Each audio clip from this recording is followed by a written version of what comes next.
Jenny Block lives a vibrant life, full of travel, adventure, and with a career that has opened doors to some of the most interesting movers and shakers around the globe. It's funny because my mom would tell you that I started writing when almost the same time I was talking. Obviously it wasn't legible, but I thought I was writing books.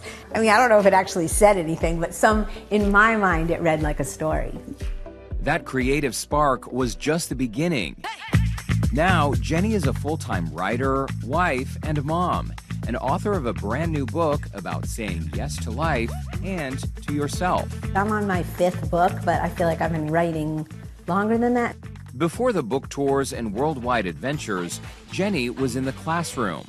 I was working as a college professor, and one day I met some random person at a cocktail party who said, "Oh, what do you do?" And I said, "Oh, I'm a college writing professor." And they said, "Oh, cool, what do you write?"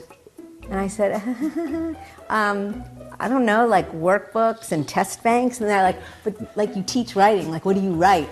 And I said, "Well, nothing." And they were like, "Wow." And I thought, oh my God, that was the worst moment of my life.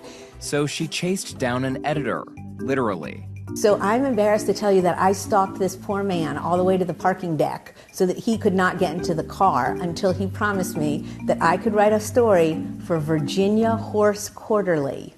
And he paid me $50 to write 200 words, and I parlayed that to Virginia Living, to Style Weekly. Then I moved to Texas and started in Dallas at D Magazine and then the Dallas Observer. I mean, literally parlayed story to story.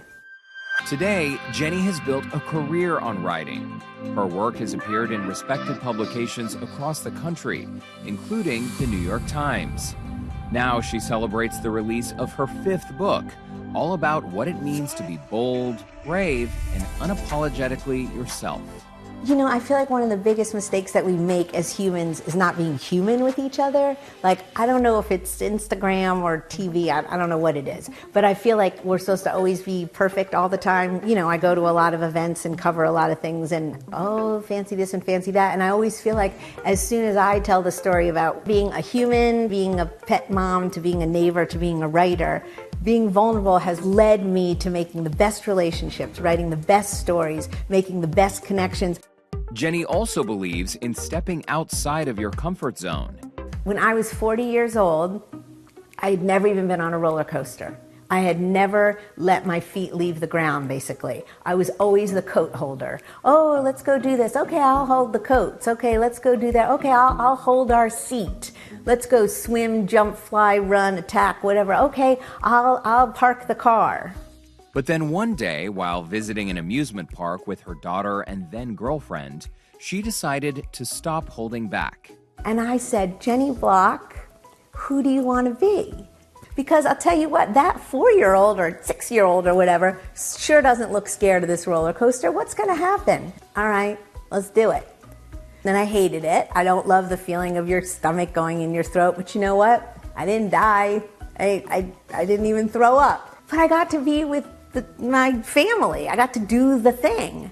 So that started the year of yes. Whatever I was asked, I said yes to. And being a writer, I got asked to do a lot of things. I rappelled down a 22-story hotel building. I fed the sharks through the fence. I slept on the Great Barrier Reef. The more scared of it that I was, the more I said yes. That was a rule. If you're scared, Jenny Block, you got to just do it. And you know what? I'm still here. Could I have died? Sure, I can die crossing the street. But I didn't want to die sitting on the bench holding everybody else's coats. Jenny now shares that adventurous spirit with her wife, Robin. They met in 2016 and were inseparable from the get-go. 2 years after their first date, they got married. I mean, I think deep down we all want the same stuff, right? We want to take care of our families. We want to be safe. We want to have the things that we need. We want to enjoy life. We want to be happy. And, you know, I don't think it's as complicated as we've made it. Living authentically is something Jenny has tried to instill in her daughter, Hannah. I remember when she was a kid, one day I think we were going to the grocery store, came out hands on hips, "Can I wear this?" And she's wearing like purple unicorn galoshes and a pink tutu and a little t-shirt and her hair up. And I said, I mean, I don't know what other people are going to think, and some people might be like, who's that crazy little girl? But I think you look great, so if you're comfortable, then I think it's fine. And she goes, yeah, today I don't care what anybody thinks, and jumped in the car. Jenny wants to ensure her daughter doesn't have the same feelings of self-doubt she felt growing up. I just remember there was some point where what other people thought about me was more important. So I tried not to be regular Jenny for a while. I even tried to be Jennifer for a while. And I was so uncomfortable, like almost like physically uncomfortable, to the point where I was like, why do you need those people to say how great you are? You just need to be you. From Houston to wherever her next yes takes her, Jenny Block is reminding us that bravery doesn't necessarily mean being fearless, it means being real. And that's exactly what her new book and her life are all about. Doing the thing that scares you, saying yes to the unknown, and being proud of the person you already are. There's a lot of things in life that stop us. You know, there's never enough money. There's never enough time. There are always people who are going to say stuff about you. It's never a good time. Let's just start with that. It's never a good time to do anything. My dad, I don't know why he bothers with the sports metaphors with me, but he always says if you don't go up to bat, you're obviously never going to get a hit. I don't know how many strikes you're going to get. I don't know how many balls, but I do know that you're not going to get a hit unless you swing.